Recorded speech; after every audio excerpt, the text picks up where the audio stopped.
बघा आता हे आपलं 5.1 मधलं पहिलं काय म्हणताय, diagonal of parallelogram W X Y Z is intersect each other at a point O. एक काहीतरी पॅरलोग्राम म्हणताय डब्ल्यू एक्स वाय झेड काढून घेऊ. असा काहीतरी पॅरलोग्राम आहे डब्ल्यू एक्स वाय झेड असा एक होता पॅरलोग्राम. त्यानंतर ऍट अ पॉइंट ओ, ते डायगोनल जे आहे कोणत्या पॉइंट मध्ये, ओ पॉइंट मध्ये एकामेकाला इंटरसेक्ट करतात असं म्हणत आहे. आता हा पॉइंट जर समजा ओ इथे इंटरसेक्ट केले, त्यानंतर if angle x Y Z is 135, angle x Y Z म्हणजे हा जो पूर्णच्या पूर्ण अँगल आहे हा किती आहे म्हणताय 135 degree. Then what is the measure of angle X W Z म्हणजे तुम्हाला हा जो अँगल दिसतोय याच्या समोरचा ज्याचं माप काढायचंय पूर्ण याचं.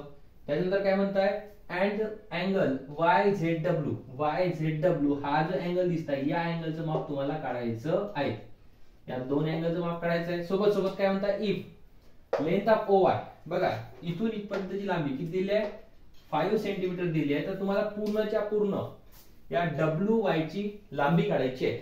असा एक बिलकुल सिंपल प्रश्न आहे. आता बघा आपण प्रॉपर्टी शिकलो त्या प्रॉपर्टीचा यूज करू. काय म्हणताय तुमचा जो क्वाड्रिलेटरल आहे कोणता W X Y Z is a काय म्हणून राहिला तो पॅरालेलोग्राम. हा पॅरालेलोग्राम आहे. तर देअरफॉर हा जर पॅरालेलोग्राम असता तर आपण शिकलो होतो प्रॉपर्टी याचे जे अपोजिट अँगल असतात ते कसे असतात कॉन्ग्रुएंट असतात. देअरफॉर अँगल कोणता X Y Z is equal to angle कोणता आहे तुमच्याकडे मग एक्स वाय झेड जो आहे हा कोणाच्या इक्वल येणार बघा. याच्या अपोजिट कोण आहे हा दिसतोय डब्ल्यू वाला म्हणजे कोण X W Z is equal to angle कोणता एक्स डब्ल्यू झेड कशावरून इज इक्वल टू किती आहे तोही 135 हा सुद्धा किती 135 कशावरून opposite angle of parallelogram are कसे असतात कॉन्ग्रुएंट. हे आपण एक प्रॉपर्टी शिकलो त्याच्यावरून लिहिलेलं आहे. त्याच्यानंतर बघा आता हा जर 135 झाला हा सुद्धा किती झाला मग 135 कारण की अपोजिट अँगल ऑफ पॅरालेलोग्राम होता.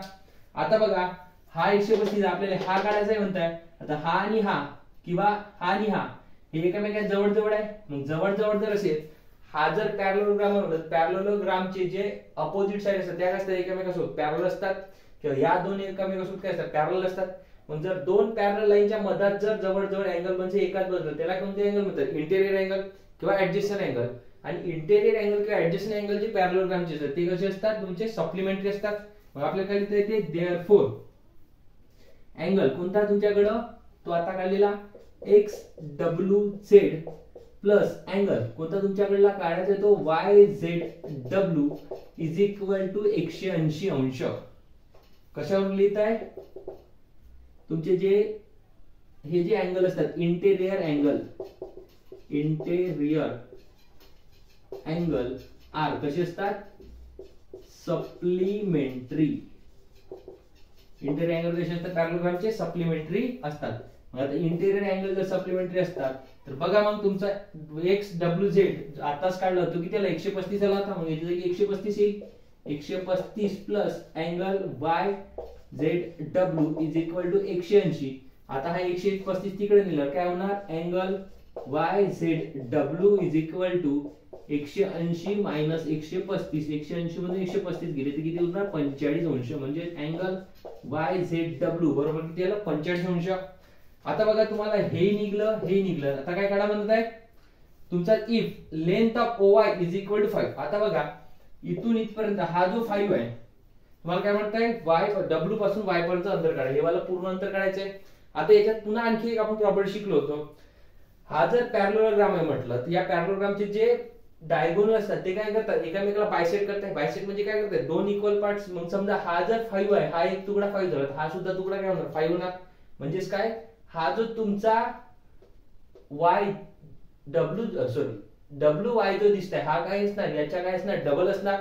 मग देअरफॉर काय लिहिता येते W Y is equal to काय लिहिता येणार 2 इंटू ओ वाय कशावरून diagonal of parallelogram are bisect each other. त्याचे डायगोनल जे असते काय असते ते दोघे एकामेकाला बायसेक्ट करतात. मग बघा therefore WY is equal to हे 2 OY चे किती होतं 5 होतं तर 5 दुनी किती झालं 10. Therefore WY is equal to किती आलं 10 सेंटीमीटर. अशा प्रकारे आपण काय करू शकतो सॉल्व्ह करू शकतो. बघा त्यानंतरचं in parallelogram ABCD if angle. बघा पहिले पॅरलोग्रामची गोष्ट आहे पॅरलोग्राम बनवूनच टाकू म्हणजे चुकाचं काम नाही करत. हा झाला ABCD नावाचा पॅरलोग्राम. काय म्हणून राहिले इन पॅरलोग्राम ABCD नाव देऊन देऊ ABCD. समोर अँगल A. आता बघा हा angle A is equal to किती म्हणताय 3x + 12 डिग्री. मग हा काय 3x + 12 डिग्री अँगल A चं माप आहे. समोर angle B is equal to किती आहे म्हणताय 2x - 32. आता बघा हा जो B आहे याचं माप किती आहे म्हणताय 2x - 32. 2x - 32 डिग्री हे तुमच्या अँगल B चं माप. ठीक आहे दोघांचं माप आहे. Then find the value of x. तुम्हाला काय काढायला म्हणताय हा जो x दिसताय त्या x ची व्हॅल्यू काढायची आहे. सोबतच then find the measure of angle C and D. आणि सोबतच तुम्हाला हा जो D अँगल आणि हा जो C अँगल आहे याचं माप सुद्धा काढायचं आहे. बघा बिलकुल सोपी आहे. आपण प्रॉपर्टी शिकलोय कोणती त्याचे जे इंटेरियर अँगल किंवा जवळजवळचे जे ऍडजस्टंट अँगल असतात याची जे बेरीज आहे ती किती असते 180 असतात. हे आपण शिकलोय म्हणजे ते सप्लिमेंटरी असतात. तेच प्रॉपर्टी आपण याच्यावर लावायची आणि याला सॉल्व्ह करायचं. बघा मग काय असणार काय दिसते क्वाड्रिलॅटरल कोणता ABCD इज अ काय पॅरालेलोग्राम. बिलकुल सोपी आहे तर काहीच नसते. बघा ABCD काय पॅरलोग्राम आहे जे दिलेलं आहे त्याच्यापासून सुरुवात करू. मग हा जर पॅरलोग्राम असेल देअरफॉर कोणता angle A plus angle B बरोबर जे माप दिले त्याचे माप घेते. Angle A plus angle B बरोबर किती 180 अंश. कशावर लिहित आहोत ऍडजेसंट लिहा नाहीतर इंटेरियर लिहा. ऍडजेसंट अँगल ऑफ कोणाचे पॅरालेलोग्राम तुमचे म्हणजे नाही कोणाचे तुमचं नाही माझे नाही कोणाचे पॅरालेलोग्राम लेलोग्राम R कसे असतात सप्लिमेंटरी. बघा ते दोन अँगल आहे म्हणून त्याचं काय वापरायचं इज नाही वापरायचं R वापरायचं. इंग्लिश मध्ये लक्षात ठेवायचं काय असतात ते सप्लिमेंटरी असतात. मग सप्लिमेंटरी असतात 180. बघा मग टाका माप तुमचं अँगल A चं किती होतं 3x + 12 3x + 12 plus angle B चं किती आहे 2x - 32 इज इक्वल टू किती 180 अंश. 3x आणि 2x इथं बघा 3x 2x इथं बेरीज दिसते याच्या समोर म्हणजे किती आहे 3 आणि 2 किती होते 5x ला डिवाइड जशा तसं फक्त याच्या समोरच्या अंकाची बेरीज करायची. आता बघा 32 प्लस चे 12 प्लस चे 32 मायनस चे 1 प्लस आहे 1 मायनस आहे वजाबाकी होणार. 2तून 2 गेला 0. संख्या कोणती मोठी आहे ही वाली म्हणजे मायनस ही वाली 0 आणि ह्या 3तून 1 गेला किती 2 20 बरोबर 180. आता बघा पोट्टेओ प्लस चे 20 आहे याला इकडे ट्रान्सफर करा म्हणजे काय होणार 5x बरोबर 180. हा प्लस चा तिकडे गेला मायनस चा तिकडे गेला प्लस चा 20 180 अधिक 20 किती होते 200 आणि इथे किती झालं 5x. तर भाग देतो म्हणलं 4×5 = 20. बघा मग काय होणार x बरोबर 200 भागीला किती 5. तर 5 चा भाग 4 20 मध्ये किती वेळा 4 वेळा आणि तो 0. बघा 5×20 आणि हा 0 म्हणजे किती आलं 40.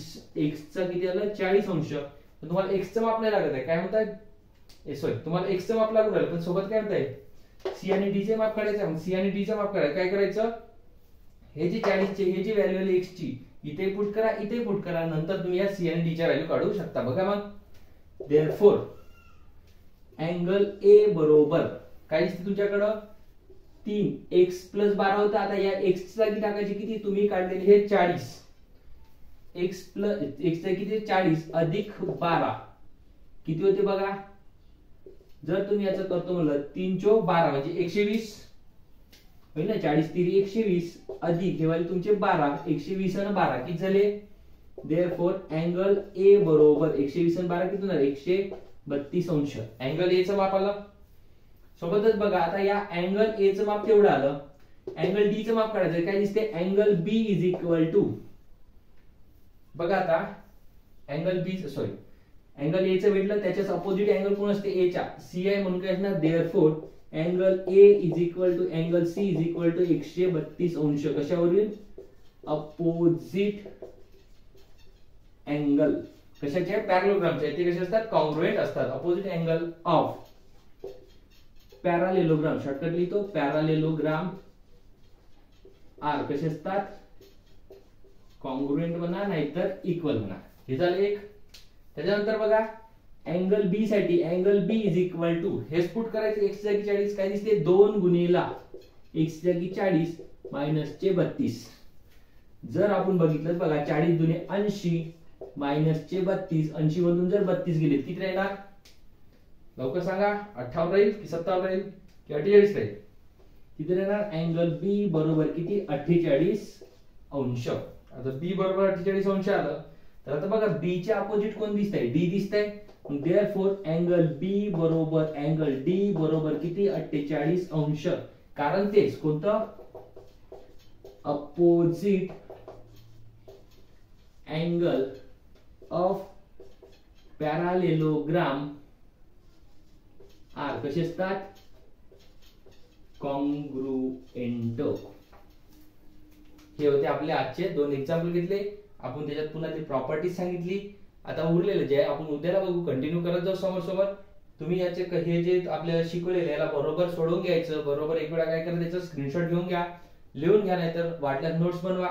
तुम्हाला अगदी सोप्या पद्धती सांगण्याचा प्रयत्न केलाय. व्हिडिओ कसा वाटला नक्की कमेंट्स करून कळवा आणि सोबतच तुमच्या मित्रांना सुद्धा शेअर करा.